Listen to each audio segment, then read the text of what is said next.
Hello students, welcome to Brahmas learning point. और आज हम पढ़ने वाले हैं क्लास 11 अकाउंटेंसी का अकाउंटिंग इक्वेशन चैप्टर, जिसमें हम प्रैक्टिकल क्वेश्चन सॉल्व कर रहे थे। हमने क्वेश्चन नंबर 8 का ए पार्ट हमने सॉल्व कर लिया था। आज हम उसके आगे क्वेश्चन नंबर 8 का बी पार्ट सॉल्व करेंगे। तो चलिए स्टार्ट करते हैं।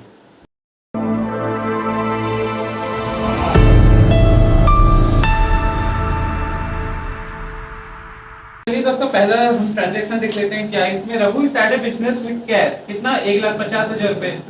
मतलब क्या है इसमें? रघु एक पर्सन है, वो क्या कर रहा है? बिजनेस स्टार्ट कर रहा है। कितने से? 1.5 लाख रुपए से। तो पहले हम फॉर्मेट बना लेते हैं।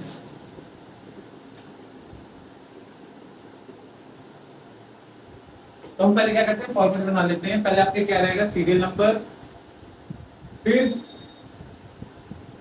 पार्टिकुलर्स,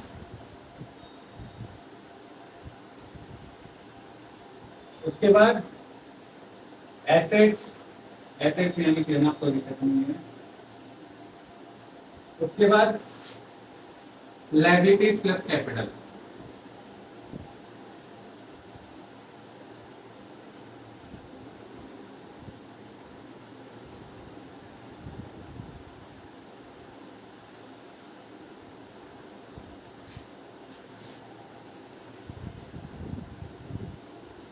तो हमारी पहली ट्रांजेक्शन क्या थी? Raghu started business with cash. अब यहाँ पे लिख लो स्टार्टेड बिजनेस विद कैश। कितना है अमाउंट? 75,000। कितना है?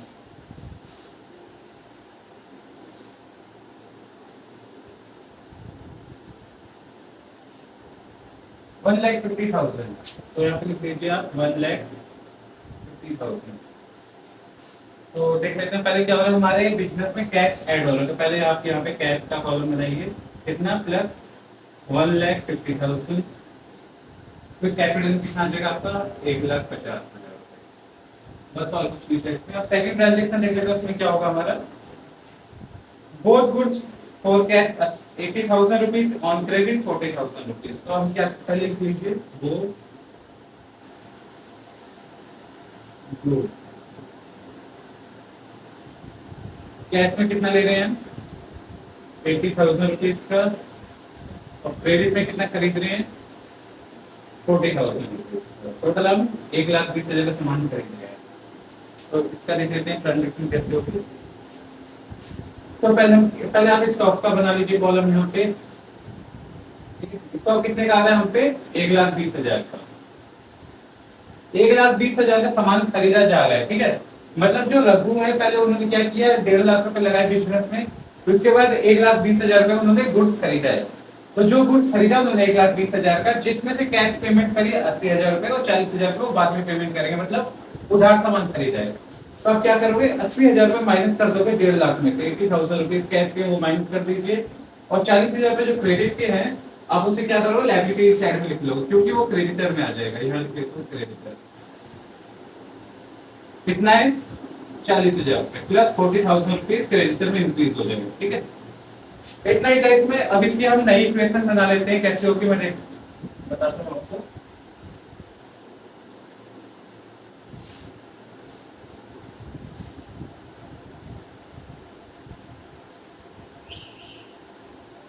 इक्वेशन में क्या होगा? देखो, कैश हमारे पास पहले 1.5 लाख रुपए था, जिसमें से हमने 80,000 रुपए पे कर दिया। किसको? जिससे हमने सामान खरीदा है। तो कैश पेमेंट कर दिया 1,50,000 में से 80,000 के, तो कितना बचा? 70,000 रुपीज आपके बच के कैश में। इसको आपका तो 1,20,000 रुपीज ही रहेगा।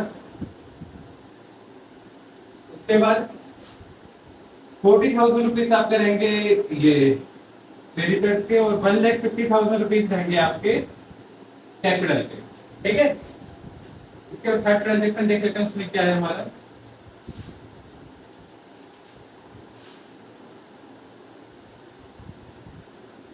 हम सामान को सेल कर रहे हैं, मतलब जो रघु है वो गुड्स को सेल कर रहे हैं। कितने रुपए का सेल करो तो बाद में हमें निकालना है कितने रुपए का सेल करा जा रहा है। बस ये है कि 75,000 रुपीज जो गुड्स की क्या है? कॉस्ट है। अगर आप लिख लीजिए गुड्स सोल्ड में। गुड्स सोल्ड कॉस्टिंग कितनी है? नहीं, एट 20 गुड सोल्ड किया जा रहा है, प्रॉफिट कितना है, मतलब गुड सोल्ड, पहले कॉस्ट कितनी है गुड्स की ये देख लेते हैं। 75,000 रुपीज उसकी ये है, और सेलिंग प्राइस क्या है उसकी,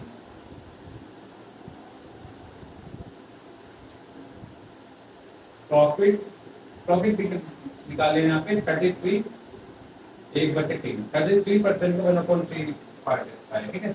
और हमें उसमें क्या हुआ है, 50% कैश रिसीव हुआ है, जो हमारा निकल के आया जितने का हमने सामान सेल किया उसका 50% कैश रिसीव हुआ है। तो इसको सॉल्व करते हैं, ठीक है।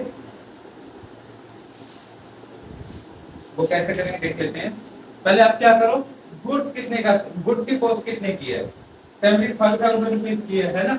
तो आप पहले क्या करो, माइनस कर दो क्या 75,000 का गुड्स जो लिया है कम हुआ है हमारे पास से। अब क्या है 33 का 1/3 वो प्रॉफिट हमारा जो है वो क्या करना है, निकालना है। पहले आप क्या करो, मैं वर्किंग नोट यहाँ बना देता हूँ, वर्किंग नोट पहले वैसे निकाल दो। देखो 75,000 रुपीज इंटू 33% का 1/3 कितना हो जाएगा, देखो 3 से 3 ये दोनों मल्टीप्लाई कर दो कितना हो जाएगा, 99 हो जाएगा। 99 प्लस 1 इसको जोड़ दोगे आप अगर, तो यहाँ पे कितना आ जाएगा, 100 आ जाएगा ना। तो आप क्या करो, पहले 100/3 कर दो, ठीक है। उसके बाद देखो वैल्यू नहीं दी गई है, कितना परसेंट हमें निकालना है, नहीं दी गई ना, डिवाइड करनी थी आगे चल के। तो हम क्या करें, फिर इसे 100 से फिर डिवाइड कर देंगे। तो देखो पहले इसे कैलकुलेट कर देते हैं, 0 से 0 कट जाएगा, 0 से 0 कट जाएगा, ठीक है। अब जो आपका 75,000 रुपीज है उसको आप कर दो क्या, डिवाइड कर दो कितने से, 3 से। तो 75 डिवाइडेड बाय 3 कर दो, कितना आ जाएगा 25,000 रुपीज। तो मतलब हमने क्या किया है, 7 वो जो हमारा ये प्रॉफिट निकल गया ये कितना है, 25,000 रुपीज है, यहाँ लिख सकते हो आप चाहे। तो देखो 75,000 रुपीज हमारे पास पहले था जो हम गुड सेल कर रहे हैं, तो 75,000 रुपीज था, और कितने से कॉस्ट थी उसकी, है ना, और प्रॉफिट होने के बाद कितना है, 25,000 रुपए में प्रॉफिट, और टोटल कितने हो गए, 1 लाख रुपए का हो गया, ठीक है। तो हमें कैश कितना मिला है, कैश मिला है हमें 50%, मतलब 1 लाख का 50% कितना हो जाएगा, 50,000 रुपए। तो हमें कैश रिसीव कितना हो गया, 50,000 रुपीज। 50,000 रुपीज ऐड होंगे आपके कैश में, और एक कॉलम आप बना लो डेप्टर्स का, क्यों 50,000 रुपए आपके वहां चले जाएंगे जो कि फ्यूचर में रिसीव होंगे। मैं इसे एक बार फिर समझा दूंगा आपको। क्रेडिटर्स आपका 40,000 ही रहेगा, और कैपिटल आपकी 1.5 लाख, 1.5 लाख नहीं रहेगी, इसमें क्या होगा 25,000 रुपए ऐड हो जाएंगे आपके। इससे कुछ मत देखो, क्रेडिटर्स वगैरह भी इसमें मत देखना, प्लस 25,000 रुपीज आप ऐड कर दो इसमें कैपिटल। मतलब मेरे कहने का एक बार फिर समझा दे रहा हूँ आपको। आप गुड्स को सेल कर रहे थे, कौन से गुड्स को सेल कर रहे थे, जिसकी कॉस्ट थी 75,000 रुपीज, और उसका सेलिंग प्राइस था 33 1/3 का प्रॉफिट, ठीक है। तो जो हमारा 75,000 का 33/1/3 आया है, 33% का 1/3 वो इक्वल किया हमने, जो कितना निकल के आया है 25,000 रुपीज आया है, ठीक है। तो 75,000 रुपीज में 25,000 रुपीज आप ऐड कर दो, कितना हो जाएगा आपका 1 लाख रुपीज। मतलब 75,000 रुपीज तो आपकी क्या थी, जो गुड्स की कॉस्ट है, ठीक है। 25,000 रुपीज आपकी क्या है, जो प्रॉफिट हुआ है। तो सेलिंग प्राइस हमारा कितना हो गया, दोनों हो जाएगा 1 लाख रुपीज हो गया, ठीक है। उसके बाद हमें रिसीव हुई है पेमेंट कितनी, 50%, 50% कैश रिसीव हो गया है, और जो 50,000 सॉरी हाँ 50%, और जो 50% बच गया वो फ्यूचर में वो रिसीव होगा। तो 1 लाख का 50% कितना होता है, 50,000 रुपए, जो कैसे रिसीव हो गया। और डेब्टर्स का एक और कॉलम बना हो गया जिसमें 50,000 रुपए उसमें ऐड कर दोगे, ठीक है, जो कि हमें फ्यूचर में होगा रिसीव, और कुछ नहीं करेंगे। अब इसका वर्किंग वो न्यू इक्वेशन देख लेते हैं किस प्रकार होगी।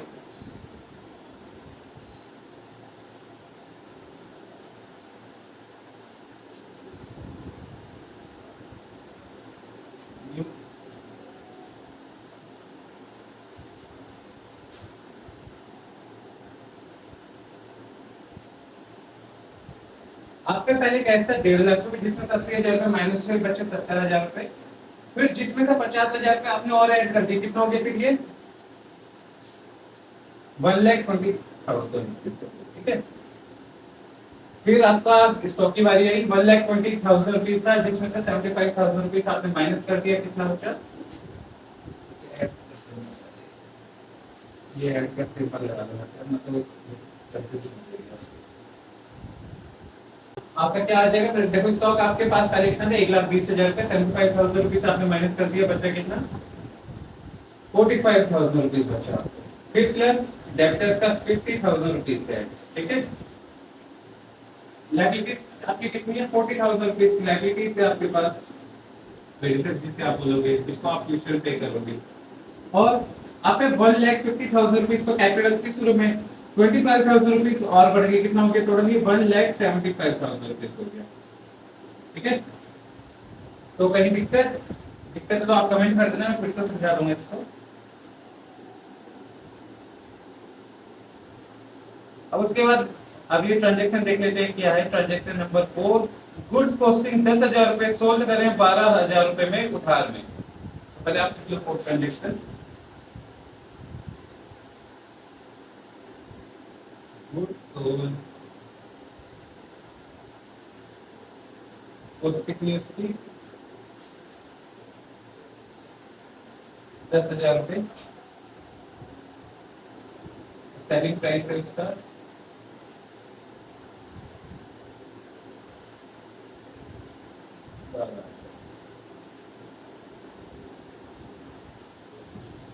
ठीक है।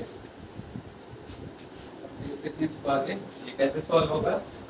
देखो गुड्स सोल्ड आपकी 10,000 रुपए, तो आप क्या करोगे? स्टॉक में 10,000 रुपए माइनस कर दोगे, ठीक है। 10,000 रुपए आपने माइनस कर दिए। और सेलिंग प्राइस कितनी है? 12,000 रुपए, मतलब कि आपको 12,000 रुपए उधार में आपने सामान बेचा है। ये ऑन क्रेडिट लिख लेना है, credit goods sold on credit है, ठीक है। मतलब कि आपने उधार सामान बेचा है किसी को, कितने का है? उसकी वो 12,000 रुपए का आपने सामान सेल किया है, और जिस गुड्स की वो कॉस्ट कितनी थी? 10,000, ठीक है। और कुछ नहीं है। उसके बाद नई ट्रांजेक्शन क्या है? पेड फॉर रेंट 2,000 रुपए एंड फॉर सैलरी 4,000 रुपए। उसके बाद नई इक्वेशन बना लो आप।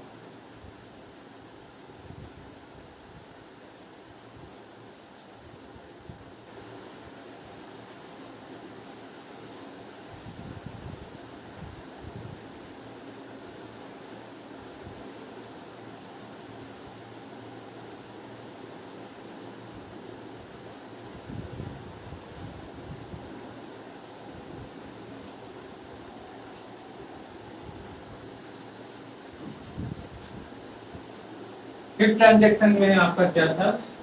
पेड रेंट एंड सैलरी कितना था? 2,000 रुपए रेंट का था, और सैलरी का है 4,000 रुपए।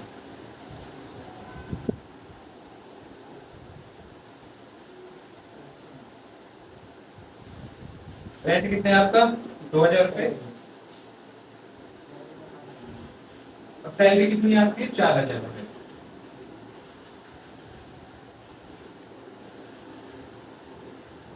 टोटल कितना एक्सपेंस आ रहा है आपका? 6,000 रुपए का आ रहा है। तो 6,000 रुपए हम क्या करेंगे?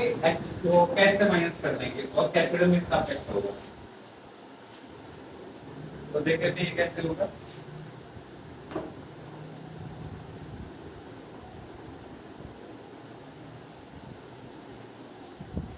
देखो वो 4,000 सैलरी के, 2,000 रेंट के, कितना हो गया? 6,000। तो 6,000 रुपए आप क्या करोगे? ये कैश से माइनस कर दोगे, ठीक है। और इसका इफेक्ट होगा सीधा कहाँ? यहाँ पर कैपिटल में। तो -6,000 रुपए यहाँ से भी आप माइनस कर देंगे, 6,000 रुपए यहाँ से भी। ओके, नई इक्वेशन देख लेते हैं इसकी क्या होगी।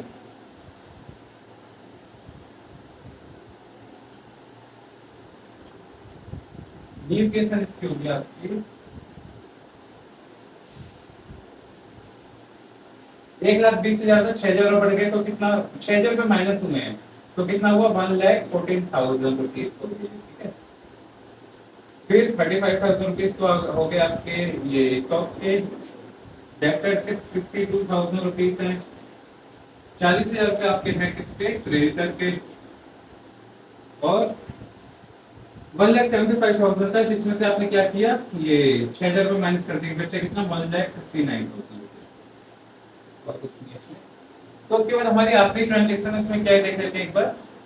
गुड्स कॉस्टिंग 20,000 रुपए और सेल कर रहे हैं हम 18,500 में, तो 2,500 रुपए हम पे क्या हुआ है, नुकसान हुआ है 2,500 का। तो अब देख लेते हैं ये कैसे करना है।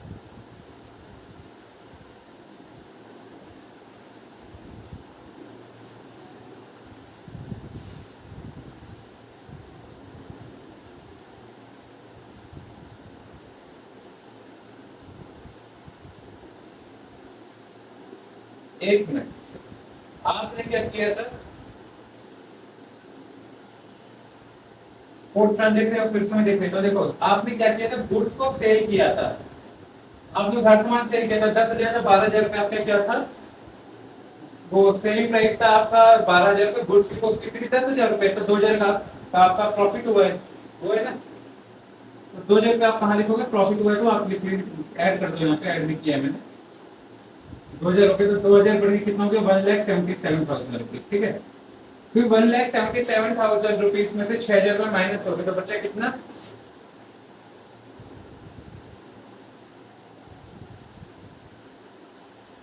1,71,000 रुपीज हो गए।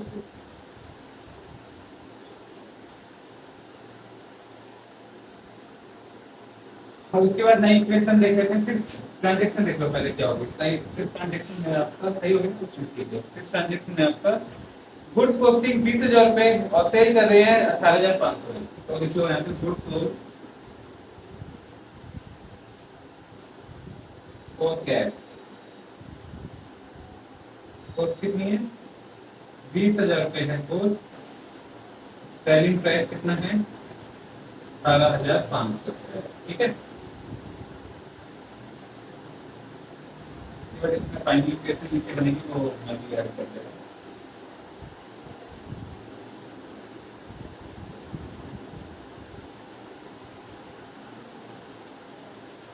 गुड्स सोल्ड हो रहा है आपका कैश में कितना 18,500 का, तो आप क्या करोगे, पहले 18,500 रुपए ऐड कर दो किसमें, कैश में 18,500 रुपए ऐड कर दोगे।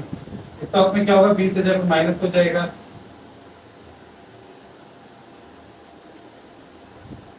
ठीक है।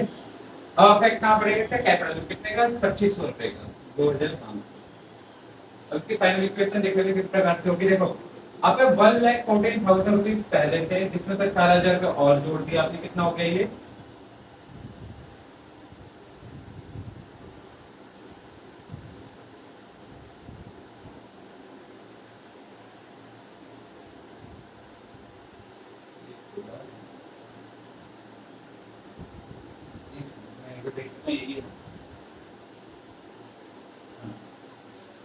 देखो 1,14,000 रुपीज आपके पास पहले थी, और ये है कि वो 18,500 हो गया, तो हुआ कितना 1,32,500 रुपए हो गया, ठीक है।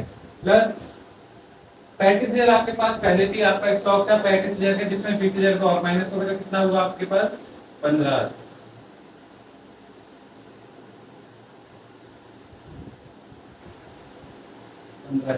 ठीक है। प्लस डेब्टर्स की बारी है, डेब्टर्स कितना था 60,000, तो इससे 60,000 ये 62,000 दे रखना। उसके बाद क्रेडिटर्स कितना 40,000 रुपए का,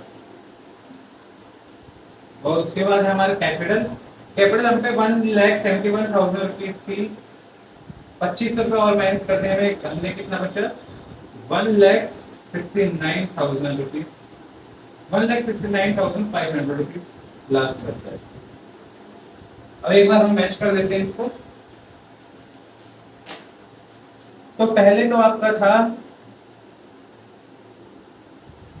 पहले इसका वो आंसर मैच कर देते हैं कितना है। एसेट्स का पहले कैश देख लेते कितना है 1,32,500, 1,32,500 सही, स्टॉक 15,000 ये भी ठीक है, डेब्टर्स 62,000 ठीक है, 62,000 ठीक है, लायबिलिटी का क्रेडिटर्स 40,000 ठीक है ये भी, कैपिटल 1,69,500 ठीक है। मतलब आपके ये जो है ठीक है ये पूरा।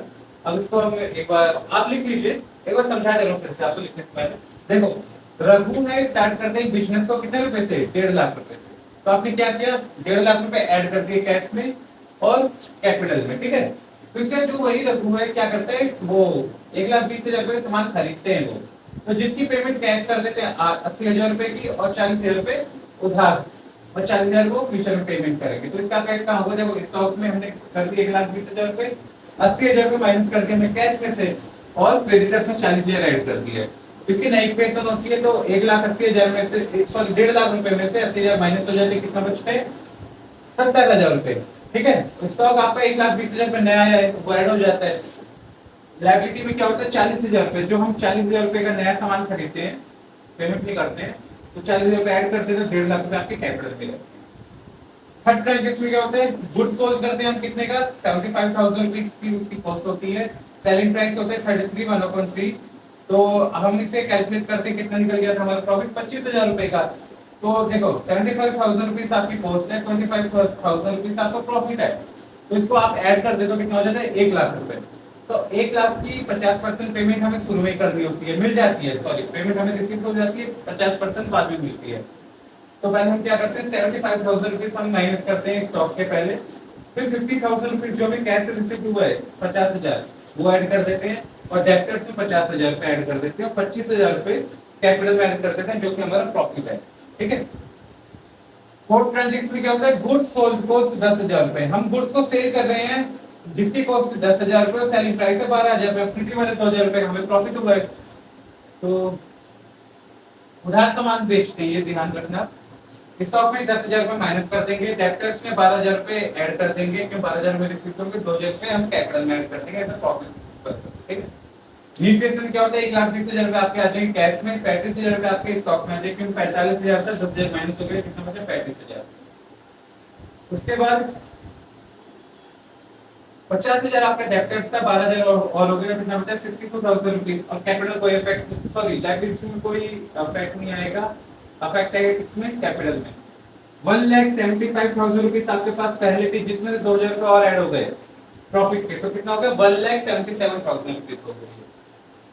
उसके बाद फिफ्थ ट्रांजैक्शन में क्या है, पेड रेंट कितना 2,000 रुपए, सैलरी 4,000 रुपए, तो टोटल एक्सपेंस कितना हो गया हमारा 6,000 रुपए का। तो हम इसकी पेमेंट करते हैं किससे, कैश से, तो 6,000 रुपए आप क्या करोगे, कैश से माइनस कर दोगे, और 6,000 रुपए कैपिटल से माइनस होगा, क्योंकि ये एक्सपेंस है। न्यू केस में क्या होगा, 1,20,000 था, 6,000 रुपए आपने माइनस किए तो कितना हो गया 1,14,000 रुपीस। स्टॉक आपका 35,000 रुपीस का रहेगा, इसमें कोई इफेक्ट नहीं है ना, आपका आएगा इफेक्ट वो डेब्टर्स में आएगा, लायबिलिटीज भी ऐसी रहेगी। इफेक्ट जो है आपका कैपिटल में है, 1,77,000 रुपीस का 6,000 रुपए हमने माइनस कर दिए, बचा कितना 1,71,000 रुपीस बचा। उसके बाद six transaction, goods sold for cash cost 20,000 रुपए और सेलिंग प्राइस 18,500 रुपए, मतलब 2,500 रुपए का हमें नुकसान हुआ है। तो कैश होता है हमारा 18,500 रुपए, जो हमने सेलिंग प्राइस किया है, उसी गुड्स की कॉस्ट की थी 30,000 रुपए, और इफेक्ट हमारा पड़ा है जो लॉस हुआ है हमारा 2,500 रुपए कैपिटल में। ठीक है, फाइनल इक्वेशन में क्या होता है, 1,40,000 रुपीस थी, जिसमें से 18,500 मिल जाते, कितना हो गया 1,32,500 रुपए हो गए। ठीक है, स्टॉक आपका कितना था पहले 35,000 में 20,000 में माइनस करके बचा कितना 15,000 का। डेब्टर्स आपका 62,000 था, कोई इफेक्ट नहीं, तो 60,000 रुपीस आपने लिख दिया। लायबिलिटीज 40,000 रुपए रहेगी, कैपिटल 1,69,500 रुपीस रहेगा। क्यों 1,71,000 रुपीस पहले थे, 2,500 रुपए आपने क्या किए लॉस के, तो माइनस कर दिए, तो बचा कितना 1,69,500 रुपीस। तो हमारा अकाउंटिंग इक्वेशन नहीं है, और उसके बाद हम करते हैं बैलेंस शीट। नेक्स्ट स्टेप हमारा बैलेंस शीट का। तो हम अब हमारा नेक्स्ट स्टेप है बैलेंस शीट का। तो बैलेंस शीट देख लेते हैं किस प्रकार से बनेगी। तो बैलेंस शीट का फॉर्मेट क्या होता है वो देख लेते हैं। बैलेंस शीट का जो फॉर्मेट होता है, एक साइड आपका जो रहता है left hand side liabilities, amount,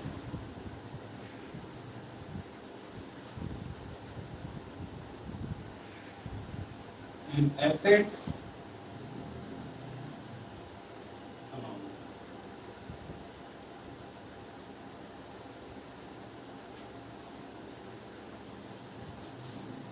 liability side को पहले कैलकुलेट कर देते हैं। लायबिलिटी साइड में पहले क्या था आपका, पहले आपका क्रेडिटर्स, लेवरेज साइड का पहला है आपका क्रेडिटर्स। क्रेडिटर्स कितना है हमारे पास 40,000 रुपीज से क्रेडिटर्स। तो लिख लीजिए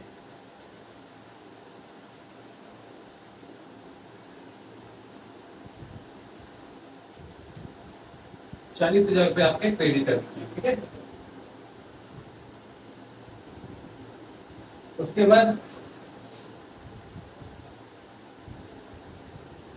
कैपिटल आपकी 1,69,500 रुपीज की।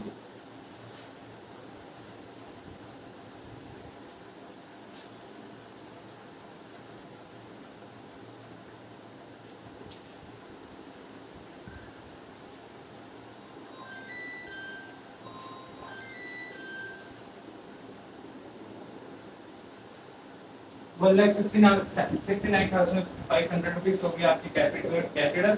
अब एसेट साइड की बारी आ जाती है। एसेट साइड में क्या है आपका पहला कैश। कैश कितना है आपका 1,32,500 होगा। हाँ ठीक है 1,32,500 रुपए।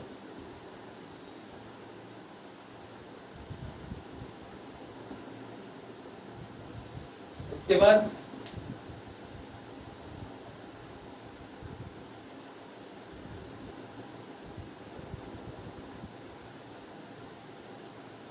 स्टॉक है आपका 15,000 रुपए का स्टॉक 15,000 रुपीज।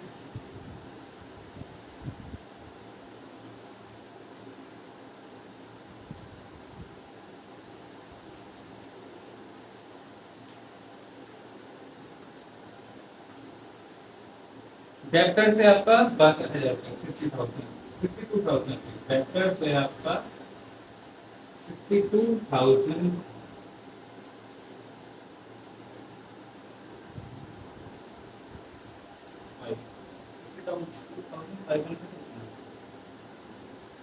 62,000 रुपीज। तो अगर इसको हम कैलकुलेट कर देते हैं, देखो 1,69,000 रुपीज आपकी कैपिटल है और आपका ये कितना है क्रेडिटर्स कितना है 40,000 रुपए। कितना हो गई टोटल 2,09,500 रुपीज, ठीक है। 1,69,500 रुपीज प्लस 40,000 रुपए कितना हो गया 2,09,500 रुपीज, ठीक है। उसके बाद अब आ जाते हैं एसेट साइड को कैलकुलेट कर लेते हैं। इसमें कितना है 1,32,500 रुपए आपका है कैश का और 62,500 रुपए आपका डेप्टर का। तो कितना हो गया ये। उसके बाद 15,000 रुपए आपके हैं स्टॉक के। तो तीनों को कैलकुलेट कर लो कितना हो जाएगा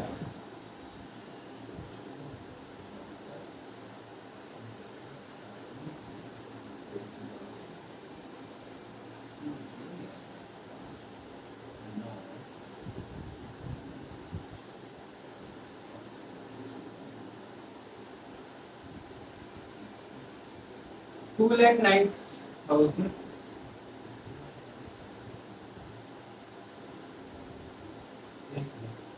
देखते हैं।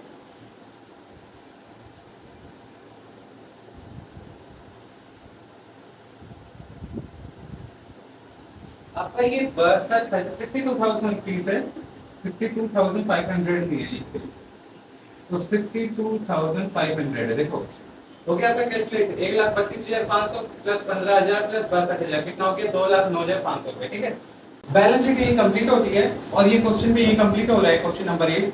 तो हम आपको मिलते हैं नई क्लास में नए क्वेश्चन के साथ। धन्यवाद।